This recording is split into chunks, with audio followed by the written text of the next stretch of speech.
Welcome to the show. I am extremely excited to have special guest Lauri Smith on the show. Lauri, welcome to the show. Thank you so much, Jeff. It's great to be here. Let's get right into it. I love diving into the guest's hidden edge. Please share it with the audience, and then I'm sure I'm going to have some follow-up questions based upon your edge.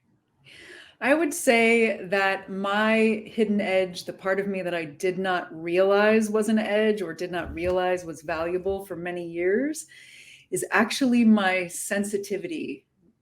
Sensitivity, intuition, ability to read other people. I sat there for many years not speaking up in certain circumstances, thinking that if it were valuable, someone else would have already said it. Okay. And then at some point later in life, probably in my 30s, realized, oh, no one else is actually seeing what I'm seeing. That's why they haven't said it, which gave me a bit more confidence and has led to where I am today, I suppose. Okay. So take us back to you however many years ago where you wouldn't speak up. What was that kind of feeling like? Was there self-doubt? What was that journey like? And what was the moment where you were like, wait a second, nobody's speaking or thinking or saying what I am thinking? I need to start to stand up and deliver my unique perspective. Yeah. I was sensitive and thought I was shy. Okay. And felt a lot of sensation around me and often felt emotions myself and other people's. And when I was young, there were times when I would speak up. Didn't know this at the time, but I remember arguing with an instructor in high school. Okay. Once, and everyone was shocked because it was like Lauri, the shy good girl, is all of a sudden like going toe to toe with the teacher. Okay. And I was trying to right a wrong. But that was very unlike me. I was more reserved, more held back, and started to get inklings that my sensitivity was valuable in acting. Okay. And still was kind of keeping it close to the vest out in the real world. And I got led to coaching school. I was teaching theater, and a student of mine at a community college actually came up to me and said, "You're different. You have more of a coaching style.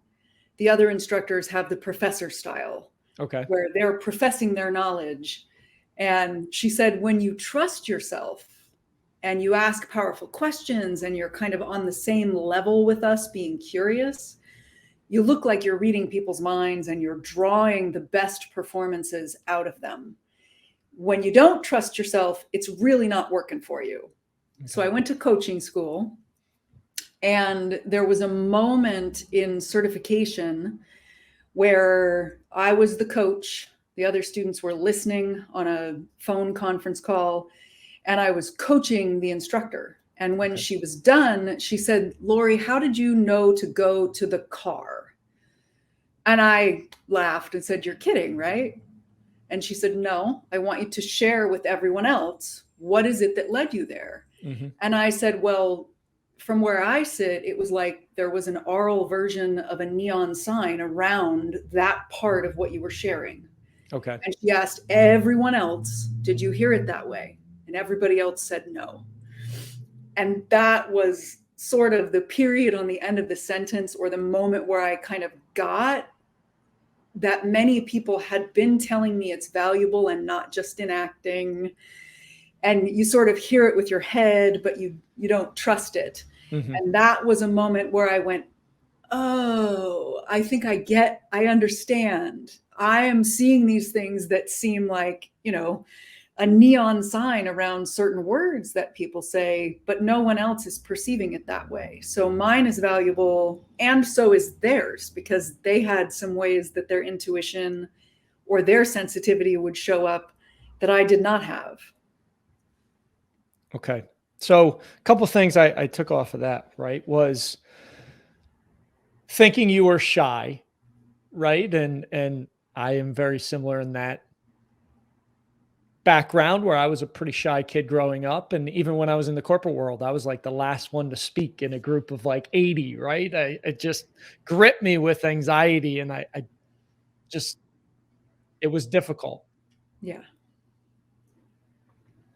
Through your experience and through what you've gone through, how would you, or what would you recommend to people kind of facing those same feelings right now? Mm-hmm. And what could they do to kind of step forward? Because I listen, public speaking and speaking up is a huge fear for people, right? Yeah. Yeah. As Seinfeld said, we fear it more than death. Right. Yes. Yeah. So I love to give people 3 words so that they can repeat it almost like a mantra. And then I'll unpack it a little bit so it means more to their bodies. The 3 words are intend, align, invite. Okay. Intend is setting an intention for what you do want to happen. And mostly I mean energetically or emotionally. So if you're speaking to a crowd, instead of, I hope I don't screw up, I hope I don't say the wrong thing, it gives you some place that's good for your mind to focus. Right. I'd like to create a feeling of hope in the room. It's like if we go river rafting and we spend the whole time thinking, I hope I don't fall out of the raft, that's one experience. Right. And if we think, I would love to have a smooth ride down the river for myself and my raft mates, that's very different. And it's kind of 2 sides of the same coin. Mm-hmm. Align is aligning our body, our breath, and our energy with our most expressive, highest self. I could do a lot of stuff there. And if we, kind of find a balance of effort and ease in our body, we nourish our body with breath and we use our air, and we're expanding our energy as if we're hugging the room in that intention that we set. That's a quick version of how to align your body, your breath, and your energy. Okay. And then inviting is that you're inviting the people in the crowd to join you in that vibe or that emotion that you set the intention for, and you're letting them decide whether or not they're going to come on any given day. Okay. Yeah. I love it. Intend, align, invite. Yeah. That's a powerful piece and a great way to think about it. And I think that leads into my next question off of what you said. Neon signs around the people on the words that people say. I think language is so critical. I've got 2 sons that are 14 and 12. And when they say certain things, I'll kind of raise an eyebrow, and they know they need to rephrase things, because so many times we are beating ourselves up, or we're saying weak, non-empowering words that the subconscious mind is hearing. And it's no wonder why our results aren't better than they should be. So explain kind of that experience of being able to be so locked in that you can hear somebody speak and you can pick out things that they say, and how to dive into those. Yeah. Part of that has to do with my sensitivity gift. I came across another speaker who I felt like was my doppelganger. Okay. Someone would get up on the stage and I would be watching their body and reading their energy and hearing neon signs around the word. Sometimes the neon sign the word is great, but something about you is like you're not in alignment with the word coming out of your mouth. She would hear people and rewrite the opening of their speech. And I would be sitting there thinking, when the person is out of alignment, it feels like I'm hearing like it's just the words almost aren't even hitting me. And then when I can help them get into a better alignment with their highest self, then they end up choosing words that are even stronger, more empowered, clearer, all on their own. And then there's just a little bit of work left to do of, oh, here's one word that felt like it was a disempowering word, or one spot that feels like something is off or out of alignment. Or if you took a pause here, it would land on your audience more deeply, rather than most people tend to rush. And I don't mean just slow down your speaking, because if you think about music, there are fast songs and slow songs. Okay. In music, the space is as important as the notes. In speaking, the silences and the words work together to create the meaning. So you can be a fast talker, but if you never pause, you lose us. I love that. Silence and words work together in your delivery. So, I think you said in the pre-interview questions, I believe we're all born with our own unique, innate charisma. Why so? And then how do people uncover that charisma inside, right? Why do I believe it? Or why are we? Yeah. Because for many, many, many of the people that I've met, that's part of what I feel like it is that I'm sensing, is the leaking of that charisma that's underneath a whole bunch of stuff that's blocking it. Okay. I'm feeling it. I'm seeing the physical stuff that is holding it back.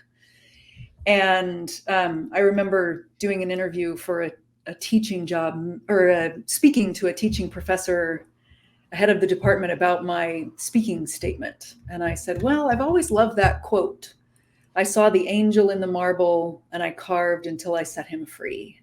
Okay. And I feel like that's the way I am when I'm at my best as a teacher. I'm not doing anything to that. I'm just helping them to release what's already there. And he said, then I think you should go write that in there and you should put that on your syllabi so that your students know that. So as for how do we undo it?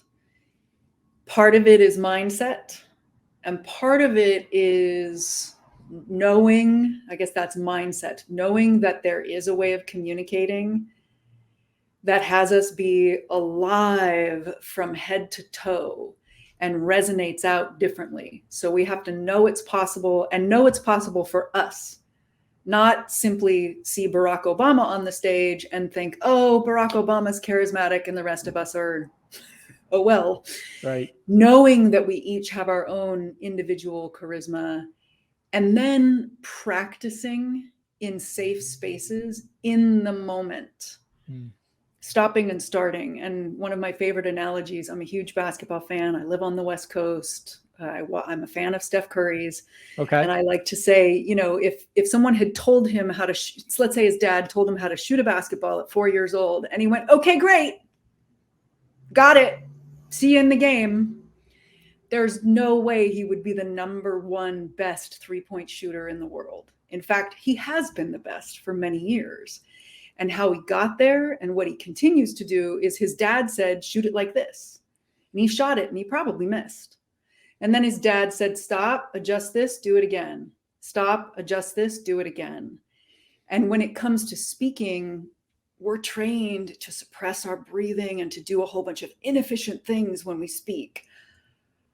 So stopping and starting and doing it again in safe spaces helps us learn new habits and also tells our bodies, it might not have been safe in your past to show up with this much aliveness and openness.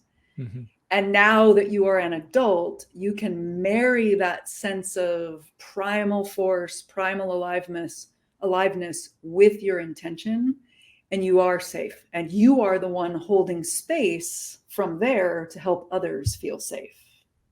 Gotcha. I'm a huge basketball fan. I mean, I've coached for many, many years. I coached my sons growing up, and it hit home where you're like, hey, shoot it, tweak it, practice, tweak it. I mean, I do that with my 12-year-old son. And I think, practice and repetitions are just so critical in anything you do in life, right? Anything takes practice. It takes repetitions. And I love the point of, you have that gift or that charisma, that uniqueness inside, but many times layers and layers, maybe physical, mental, whatever it is, beliefs that you heard from somebody else are on top of that gift that you have inside. And it takes a lot of hard work, just speaking from experience, to take away those layers. And I always like to, Joseph Campbell has a great story, right, where the old golden Buddha was covered up because there was an invading army and they didn't know it for years after the army left. And then somebody saw a little piece break off and it was pure gold. And I feel like that's what happens for many people in their journey, is all of a sudden, and I know it's happened for me, all of a sudden I see a little bit of that potential, that uniqueness, that charisma. And then it's a never ending quest to, okay, how do I uncover more? How do I step more fully into that unique ability? Yeah, absolutely. I love that story. And I love Joseph Campbell, but I'd never heard that one before. So thank you for sharing. Yeah, it's there's a documentary out on Netflix, or actually it's on YouTube. It's called Finding Joe.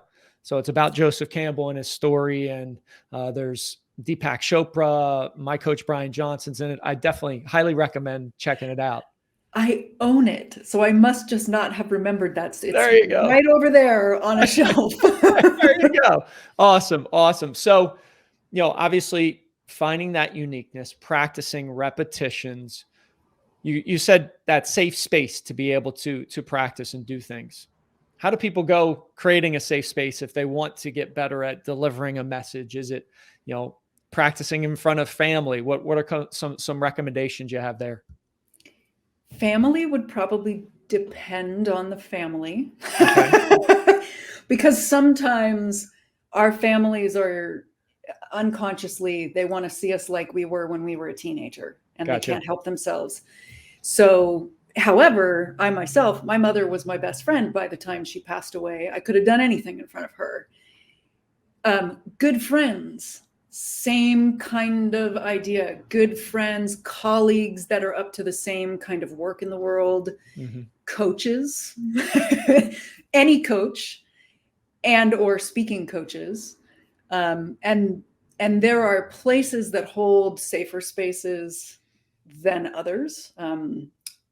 For years, I used to walk around telling people the benefits of all the different places they could practice.